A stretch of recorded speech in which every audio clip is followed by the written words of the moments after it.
जब हजरत मूसा अलैहिस्सलाम ने अल्लाह से दुआ करके बनी इसराइल के लिए मन्नू सलवा मंगवाया जो जन्नत जैसा रिस्क था, और फिर बनी इसराइल ने जब नाशुक्री की तो अल्लाह ने उनको कैसी सजा दी।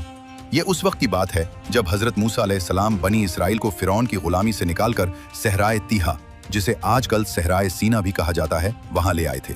वहां न खाना था न पानी। लोग भूख प्यास से परेशान होकर शिकायत करने लगे।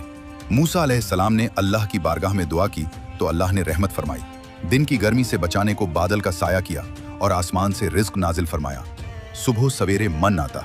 ये एक सफेद शहद से मीठी चीज था जो ओस की तरह दरख्तों, पत्थरों और जमीन पर जम जाता। लोग जमा करके लजीज रोटी या हलवा बनाते।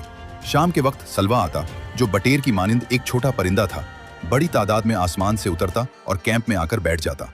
लोग आसानी से पकड़कर ताज़ा गोश्त खाते और अल्लाह ने उनकी रहनुमाई के लिए दिन में बादल का सुतून और रात में आग का सुतून भेजा था। जहां सुतून रुकता वो कैंप लगाते और जहां सुतून चलता वो चलते रहते। कुछ अरसा तो सब खुश रहे, मगर फिर बनी इसराइल तंग आ गए। वो मूसा अलैहिस्सलाम के पास आए और बोले, ए मूसा, हम एक ही खाने से तंग आ गए हैं। अपने रब से दुआ करो कि जमीन की आम चीजें दे, सब्जियां, खीरे, प्याज, लहसुन, मसूर। हजरत मूसा अलैहिस्सलाम ने बनी इसराइल की इस शिकायत को सुनकर बहुत हैरत और नाराजी से जवाब दिया, क्या तुम बेहतरीन जन्नत जैसे रिज्क के बदले निचली चीजें मांगते हो? ऐसी चीजें चाहिए तो मिस्र वापस चले जाओ। इस नाशुक्री और बार बार की शिकायतें देखकर अल्लाह ने उन्हें सख्त सजा दी। अल्लाह ने फरमाया कि ये मुकद्दस जमीन कनान उनके लिए अगले 40 साल तक हराम है। वो सहरा में भटकते रहेंगे। ये भटकना कोई आम रास्ता भूल जाना नहीं था, अल्लाह की कुदरत से मौजज़ा था। वही बादल और आग का सुतून जो उन्हें रास्ता दिखाता था, अब अल्लाह ने उसे घुमा फिरा कर चलाया। लोग दिन रात चलते लेकिन कनान की तरफ सीधा नहीं पहुंच पाते थे।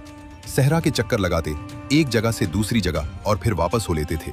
छोटा सा सहरा उनके लिए 40 साल का सफर बन गया। पुरानी नस्ल सब सहरा में मर गई और सिर्फ उनकी नई नस्ल, बच्चे जो उस वक्त छोटे थे, उनको अल्लाह ने इजाजत दी कि वो इस सरजमीन में दाखिल हों।